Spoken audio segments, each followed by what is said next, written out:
नेमका हा प्रकार या ठिकाणी काय घडला? अतिशय गंभीर प्रकार या ठिकाणी घडला.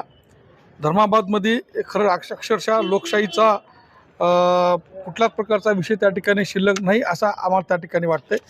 कारण अतिशय लाजिरवाणी गोष्ट, आज पैशाची मस्ती आणि सत्तेची मस्ती ज्या लोकांनी दाखवले आणि ज्या अधिकाऱ्यांनी ह्या गोष्टीवर लक्ष न देता बूथच्या बाहेर 10 माणसं जमले तर त्यांना त्या ठिकाणी अधिकारी दमदाटी करतात.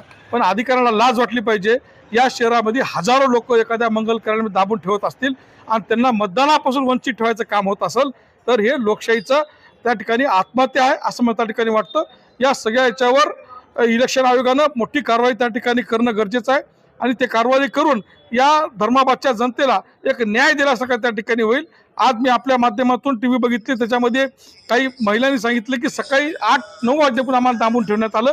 काही महिलांनी असं सांगितलेलं मी आपल्या माध्यमातून ऐकलं की त्या ठिकाणी 10 रुपये टोकन देणार, त्याच्यानंतर तुम्ही 4,000 घेऊन जाणार.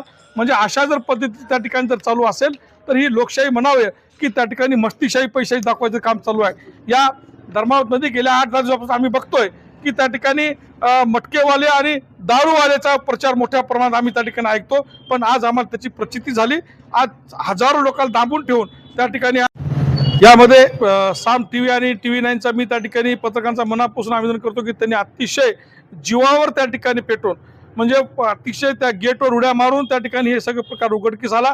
काही पत्रकार बांधवांचा मोबाईल काढून घेण्यात आला, फेकून देण्यात आला, त्यांना दमदाटी करण्यात आली आणि त्या TV9 आणि साम TVने हा प्रकार उघड केल्यामुळं इथल्या जनतेला त्या ठिकाणी श्वास घेता आला. अन्यथा या सगळ्या मतदारांना 5 वाजेपर्यंत कोंडून ठेवायचं त्या ठिकाणी ही घटना झाली असती आणि संबंध भारतामध्ये या देशाला लोकशाहीच्या माध्यमातून काळिंग फासलं गेलं असतं.